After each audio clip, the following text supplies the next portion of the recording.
రామాయణ కిష్కింధకాండ 24 సర్గం. ఇక్కడ వాలి మృతి కారణంగా సుగ్రీవుడు ఇంకా బాధతో తన జీవితం మీదే తనకి విరక్తి కలుగుట, ప్రాణత్యాగం చేయటానికి శ్రీరాముడి అనుమతి కోరుకుంటాడు. అలాగే తార శ్రీరాముడు యొక్క ఔన్నత్యాన్ని కొనియాడుతూ తర్వాత తనని కూడా తన భర్త దగ్గరికే చేర్చమని రాముణ్ణి ప్రార్థిస్తుంది తార. శ్రీరాముడు తారని ఓదార్చుట అవన్నీ కూడా ఇక్కడ చెప్పబడి ఉన్నాయి. తాం చాశ్రువేగేన దురాసధేన త్వాభిప్లూతాం శ్లోకమహర్ణవేన పశ్యంస్తథా బాల్యానుజస్తరస్వీ భ్రాతుర్వధేన ప్రతిమేన తీపి. తార వాలి మరణించుట తట్టుకోలేక బాధలో సంతతధారగా విలపిస్తుంది. కన్నీరు మున్నీరుగా అంతలాగా వేడుస్తూ ఉంటే ఆమె శోక సముద్రంలో మునిగిపోయి ఉన్నది. అలాంటి తారను చూసి తేజస్శాలి అయిన సుగ్రీవుడు కూడా చెలించిపోయాడు. అంతేకాకుండా అతడు దారుణమైన తన అన్న మృతినికి ఇంకా బాధకి లోబడ్డాడు సుగ్రీవుడు. సభాష్పూర్ణేన ముఖేన వీక్ష్య క్షణేన నిర్విన్మనా మనస్వి జగామ రామస్య శనేహ సమీపం భృత్యేర్యద్వృత్తః సంపరిధూయమానః. సుగ్రీవుడు కూడా క్షణకాలం పాటు తార వైపు చూస్తూ తను కూడా కన్నీరు మున్నీరుగా ఏడుస్తున్నాడు. నిజంగా మనకి మనసులో వాళ్ళ పట్ల ఎటువంటి ద్వేషము ఇట్లాంటివి లేనప్పుడు ఏమవుతుందంటే కాస్త నిర్మలమైన హృదయం కలిగిన వాళ్ళు మనమాలే అవ్వక్కర్లేదు. కొంతమంది బాధలో ఉంటే చూస్తే మనకి ఏడుపు వచ్చేస్తుంది. ఇప్పుడు ఎలా అయితే మనం సినిమా చూస్తూ ఉంటాం, అందులో వాడు ఆనందానికి లోబడుతూ ఉంటే అందులో మనం లీనమైపోయిన కారణంగా మనకి ఆనందం వచ్చేస్తుంది. అలాగే వాళ్ళు ఏడుస్తూ ఉంటే మనకి తెలియకుండా ఆ బాధ మనకు కూడా వచ్చేస్తుంది. అంటే అవతల వాళ్ళు ఏడుస్తుంటే స్పందిస్తాం, అవతల వాళ్ళు నవ్వుతూ ఉంటే స్పందిస్తాం. అలాగే ఇక్కడ తార పైగా తన అన్న భార్య, అందుకుని తను అలా విలపిస్తూ ఉంటే చూడలేకపోతున్నాడు. తనకి ఒక పక్క బాధగా ఉంది, ఇంకా అంత అలాగా కన్నీరు మున్నీరుగా తార ఏడుస్తూ ఉంటే సుగ్రీవుడు కూడా ఏడవటం మొదలుపెట్టాడు. అతని మనస్సు దీనాతి దీనంగా అయిపోతూ ఉన్నది, లోపల కుమిలిపోతూ ఉన్నాడు. తన వాళ్ళందరితో కూడా ఇంకా కాంతి అన్నది సన్నగిల్లిపోయింది. అందుకే వెంటనే చిన్నబోయిన ముఖంతో తిన్నగా శ్రీరాముణ్ణి చేరాడు సుగ్రీవుడు. సంతం సమాసాద్య గృహీత చాపం ఉదాత్తమాసివీషతుల్య బాణం యశస్వీనం లక్షణ లక్షితాంగం అవస్థితం రాఘవమిత్యువాచ. పురుష శ్రేష్ఠుడైన శ్రీరాముడు సర్పతుల్యములైన బాణాన్ని పెట్టుకుని కోదండాన్ని చేత ధరించి చక్కని అవయవాలు కలిగి ఉన్నవాడు యశస్వి ఆ రఘువీరుడి దగ్గరికి చేరిన సుగ్రీవుడు రాముడితో ఇలా అంటున్నాడు. యథా ప్రతిజ్ఞాతమిదం నరేంద్ర కృతం త్వయా దుష్టఫలం చ కర్మ మమాద్య భోగేషు నరేంద్రపుత్ర మనోనివృత్తం సహజీవితేన. ఓ రాజకుమారుడు అయిన మహాప్రభు, నువ్వు చేసిన ప్రతిజ్ఞను నువ్వు నిలబెట్టుకున్నావు. రాజ్యఫలం కూడా నాకు దక్కింది. కానీ ఇప్పుడు నాకు ఆ రాజ్యం మీద కానీ భోగాల మీద కానీ మనస్సు వెళ్ళట్లేదు. అంతేకాదు నాకు జీవితం మీదే విరక్తి కలుగుతున్నది. కొన్ని తీవ్రమైన కష్టాలు బాధలు కలిగినప్పుడు వీటి నుంచి ఉపశమనం కలగాలి అని అనుకుంటాం. దానికోసం కాస్త కృషి చేస్తూ ఉంటాం. ఇప్పుడు ఆ కష్టం తొలగిపోయి ఇవన్నీ అయిపోయాక పోనీ కొన్ని మనం కోరుకున్నా కోరకపోయినా లభించినప్పుడు మళ్ళీ వాటి పట్ల ఆసక్తి ఉండదు.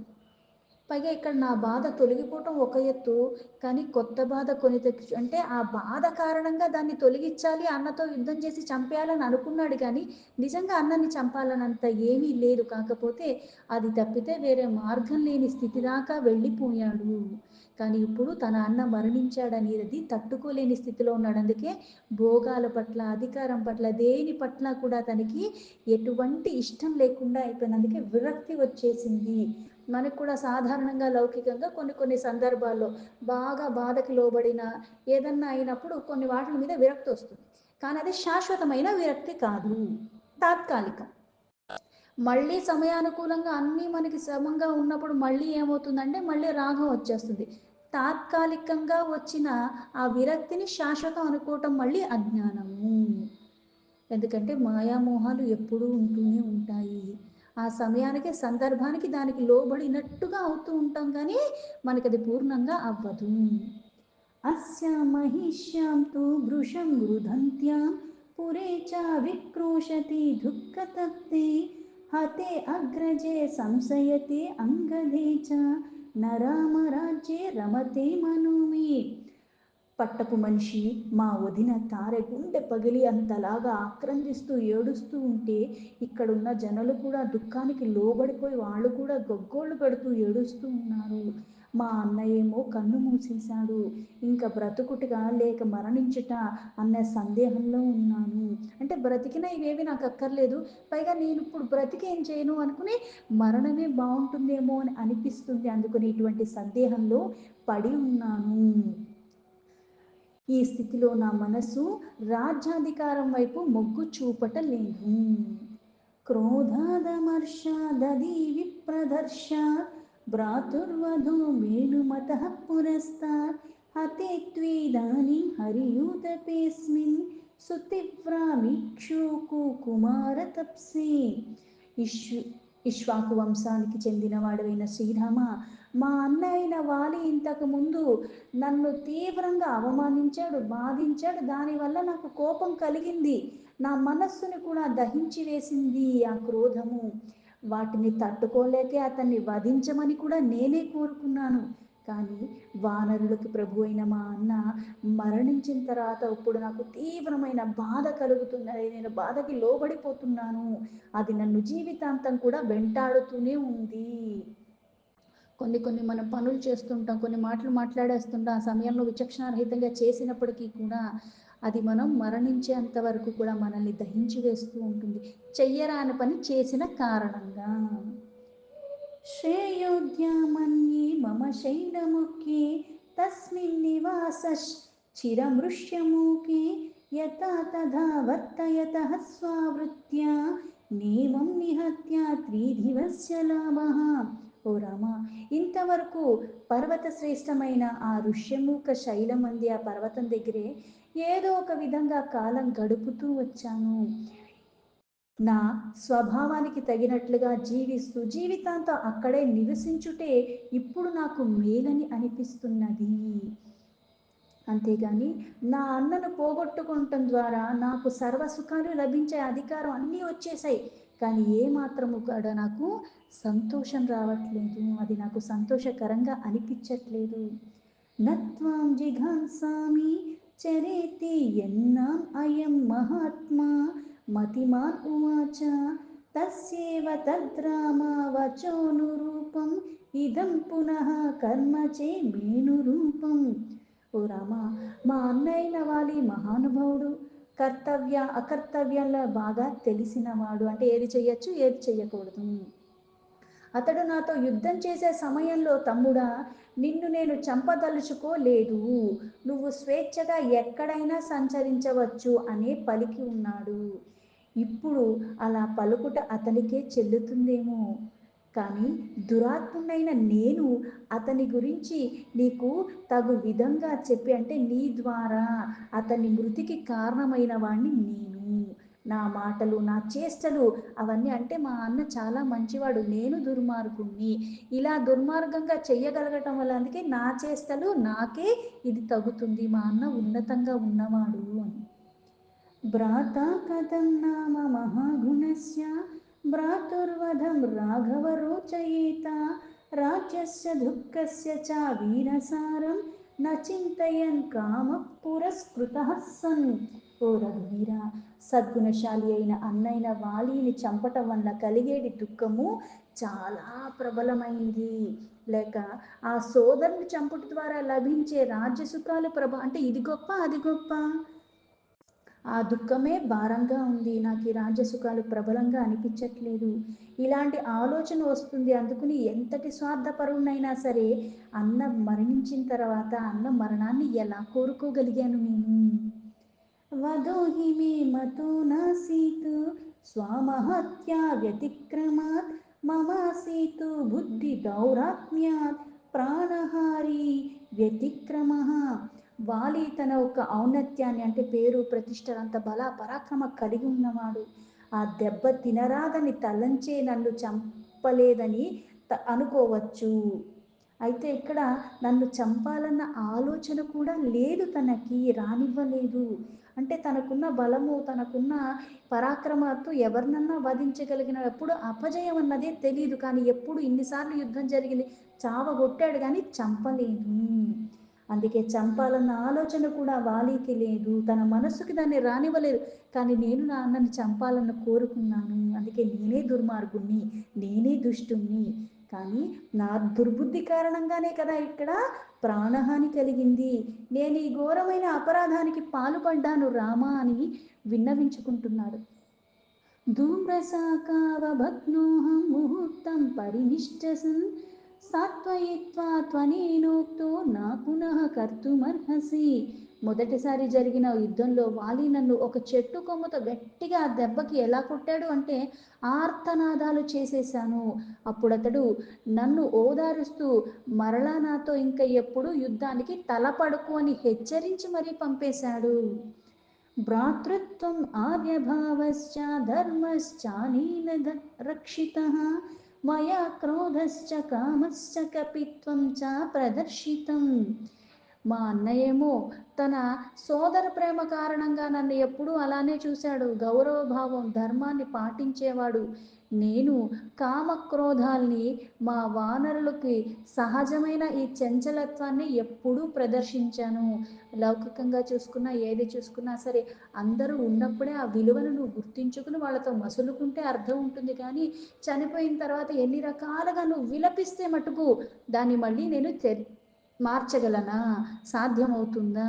అందుకే ఏది చేసినా ఆచి తూచి నిర్ణయాలు తీసుకుని దాన్ని అమలుపరచమంటారు. కోపం వచ్చింది కదా అని నోరు జారటం, లేకపోతే ఇంకోటి ఏదో అనిపించేసిందని అవతల వాళ్ళని హింసించే విధానంగా మనం నడుచుకోవటం అన్నది మంచిది కాదు.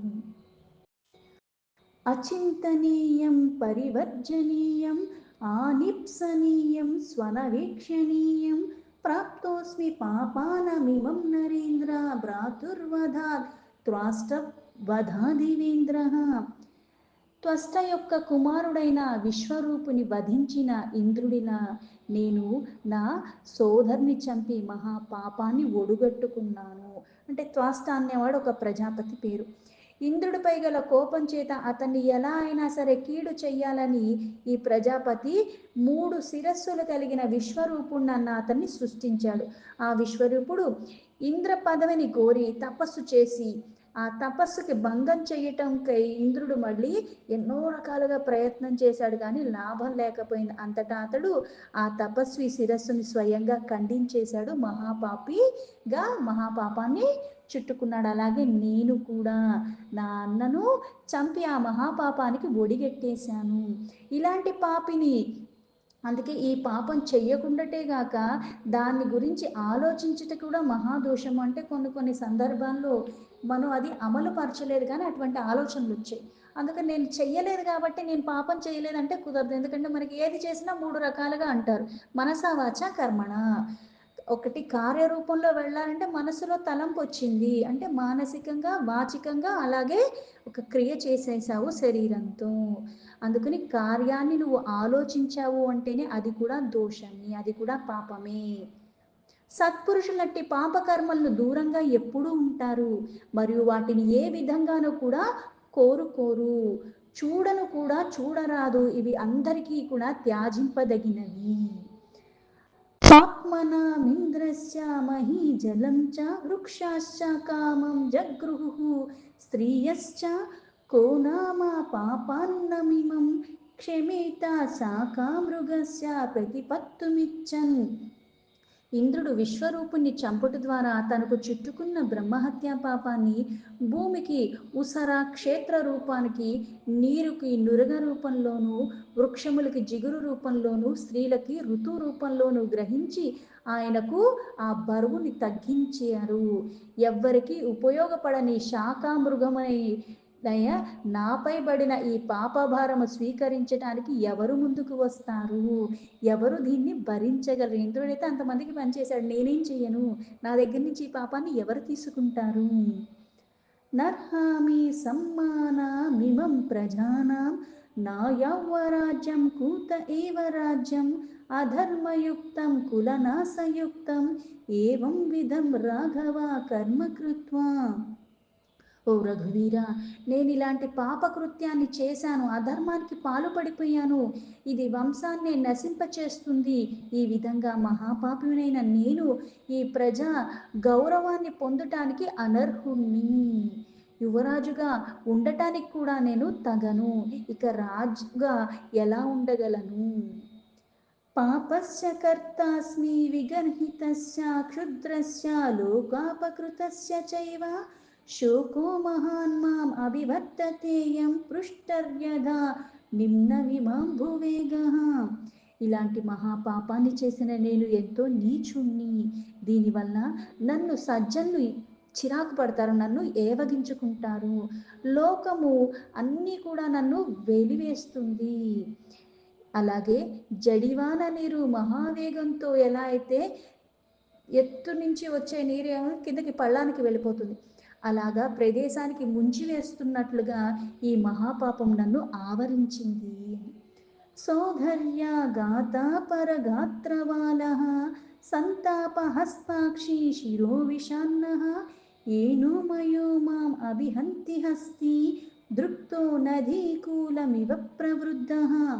మహాపాపం అనేది మదుపుటేనుగు నదుల దగ్గర వలె అక్కడ ఎలా అయితే నన్ను క్షణకాలము పొడుస్తూనే ఉంటుంది. అంటే ఒక్కసారి మనకి లోపల మనస్సాక్షి అంటారు, ఈ పశ్చాత్తాపం అనేది నిజంగా మనకి వచ్చినప్పుడు ఒకళ్ళు మనకి చెప్పక్కర్లే నువ్వు తప్పు చేశావని, లేకపోతే ఇది తగన పని అని, అది ఇది అని మనకి చెప్పక్కర్లే, ఆ మనస్సు అన్నది మనకి కదిల్చేస్తూ ఉంటుంది అనుక్షణం. అందుకే ఇక్కడ నాకు ఇది క్షణక్షణం పొడి చేస్తుంది ఈ మహాపాపము. సోదరుని అలా వధించుట కారణంగా ఈ పాపము నాకు ఏనుగుగా, అంటే ఇక్కడ వీపి తోక సంతాపమే దీనికి తొండము కన్నులు శిరస్సు దంతములు, అంటే ఇంత భారంగా ఉంది ఈ పాపం నాకు. అంహోమధీలం నృవారా విషహ్య నివర్తతే మే హృది సాధువృత్తం వివర్ణమగ్నో పరితప్యమానం కిట్టం యథా రాఘవ జాతరూపం. వెన్న తరగని బంగారపు అగ్నిలో కాల్చబడుతున్నప్పుడు దానిలోని మాలిన్యాలు ఎలా అయితే తొలగిపోతాయో, నాలోని ఈ సాధుభావం, ఈ సత్ప్రవర్తన, ఆ సంతాపము లోనవటం వల్ల కంటిన పాపము దూరమైపోతున్నది. ఎంత ఆశ్చర్యంగా ఉన్నది! ఎలా అయితే అగ్నికి ఎటువంటిదైనా సరే దాని సంపర్కంలో అయితే ఎలా అవుతుంది, ఆ మాలిన్యాలన్నీ తొలగిపోతూ ఉంటాయి, భస్మరాశి అంతా కూడా అయిపోతూ ఉంటుంది కదా, మొత్తం తుడిచివేస్తుంది. అలాగే ఇప్పుడు నాకు కూడా పాపం దూరమైపోతుంది, ఇది ఆశ్చర్యాన్ని కలగచేస్తుంది. మహాబలానాం హరియూతపానాం ఇదం కులం రాఘవమన్నిమిత్తం అస్యాంగదస్యాపి చ శోకతాపాత్ అర్థస్థిత ప్రాణామితీవ మన్యే. ఓ రఘువీర, వానర ప్రభువైన వాలి నా కారణంగానే మరణించాడు. పితృ వియోగం చేత అంగదుడు కుమిలిపోతున్నాడు. వానరులందరూ కూడా చాలా దుఃఖానికి లోబడ్డారు. ఆ యోధుల్ని పరికించి చూస్తే వారు ప్రాణములు సగం ఎగిరిపోయినట్టుగా అనిపిస్తుంది నాకు. సూతః సులభ్యః సుజనః సువశ్యః కూతః సుపుత్రః సదృశో అంగధీన నచాపి విద్యేత సా వీరదేశో యస్మిన్ భవేత్ సోదర సన్నికర్షః. ఓ రఘువీర, సజ్జనుడు అంటే అలాగే తండ్రి మాట జవదాటక వశుడుగా ఉన్నవాడు, అలా ప్రవర్తించేవాడైన కుమారుడు సులభంగా లభించడు. సుగుణాలతో ఉన్నవాళ్ళు పిల్లలైతే అందరికీ కలుగుతారేమో కానీ వాళ్ళల్లో మళ్ళీ దుర్లక్షణాలు లేకుండా సుగుణాలు ఎక్కువగా ఉండి పైగా తండ్రి మాట జవదాటకుండా ప్రవర్తించగలిగేవాడు అంత సులభంగా లభించడు. కానీ అంగదుడు వంటి పుత్రుడు ప్రాప్తించడం మాత్రం అసంభవం. అంటే అన్ని గుణాలు ఉన్నాయి అంగదుడిలో. అలాగే వాలి వంటి సోదరుడి సాన్నిధ్యాన్ని ఏ దేశమందు కూడా మళ్ళీ లభించదు. దీంతో రామాయణంలో కిష్కింధాకాండలో 24 సర్గాలు 20 శ్లోక సంపూర్ణం.